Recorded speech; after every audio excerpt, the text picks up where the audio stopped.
காயத்ரி மந்திரத்தின் அர்த்தமும் மகிமையும். ஒருமுறை வசிஷ்ட முனிவருக்கு காயத்ரி தத்துவம் குறித்த சந்தேகம் எழுந்தது. அவர் உடனே பிரம்மா தேவனை அணுகி விளக்கம் கேட்டார். அதற்கு பிரம்மா பதிலளித்தார், என் சிந்தனை மூலம் உருவாகும் சக்தியே அறிவு, அதுவே வேதம். அதனை காயத்ரி என்று அழைக்கிறோம்.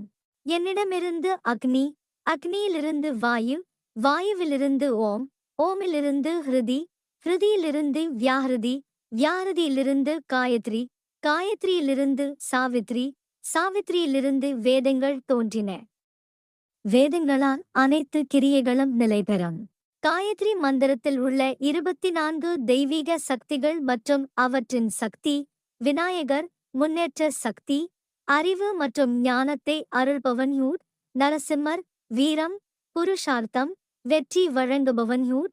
விஷ்ணு, பாதுகாப்பு சக்தி, அனைவருக்கும் காப்பராக இருப்பவர் யூட். ஈசுவரன், ஆன்மீக பத்தினை அளிப்பவர், அனைத்து மங்களங்களையும் வழங்குபவன் யூட்.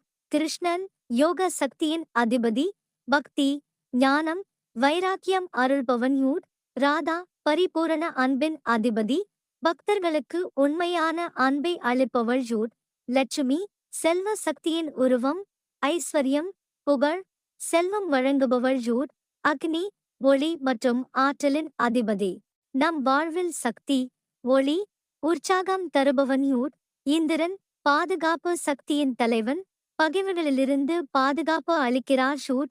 சரஸ்வதி, கல்வியும் ஞானமும் வழங்குபவள் ஷூட். துர்கா,